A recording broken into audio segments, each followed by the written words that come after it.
Boxing Day football, to be completely frank, it's a release.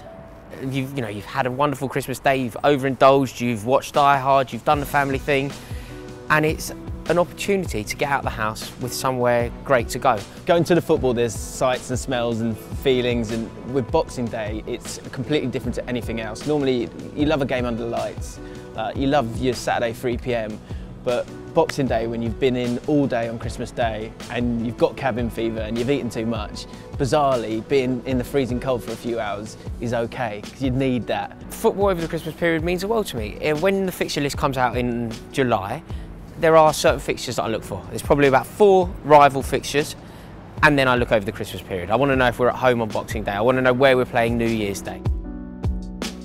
It's been a long tradition in English football to play Christmas Day and Boxing Day games, and up until about 1957, when it became difficult through public transport to get to the games, a lot of the sides were playing away on days when it was probably difficult for any family man or a guy who's working on the regular basis to actually get to a match. I think Boxing Day rivalry stems from the inauguration of the Football League.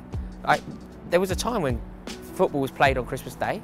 That thankfully stopped. I agree with that stopping, but I think it stopped for the reasons that aren't what people think. It stopped because people weren't going to football. They couldn't get there. The infrastructure wasn't around for people to get to football. And at the time, the Football League would take into account how far people would travel. They would pick an incendiary fixture because they think that people are in a slightly better mood, peace and goodwill to all men. Therefore, people perhaps will behave slightly better and not want to kill each other because of football rivalry. That was proved massively wrong over the years.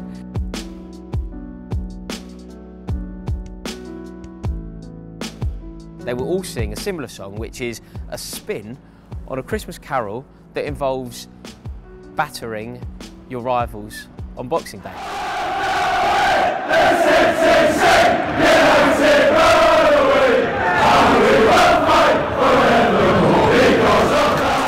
think over time it's become almost normalised that English clubs keep playing their football over Christmas and European clubs stop and give themselves a break, because A, it's very cold, and B, it makes sense during the middle of the season to actually give your teams some sort of physical rest. It is really congested around Christmas. There are so many games of football. I think you have the same thing around bank holiday weekend in Easter as well. That's part of the challenge of a football season as well, certainly in England. Perhaps they aren't. Perhaps they're not conducive to things going as perfectly as they could for England. Perhaps it's not as conducive as it could be for English clubs doing well in the Champions League. But they exist for a more prominent, a better reason than that, and it's something that we have to roll with.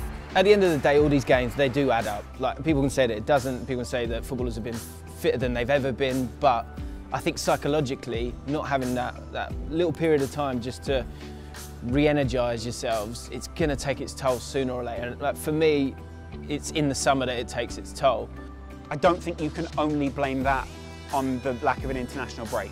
It's an incredibly intense league in the first place. They also play in a league where the managers do like to push the players physically to another level.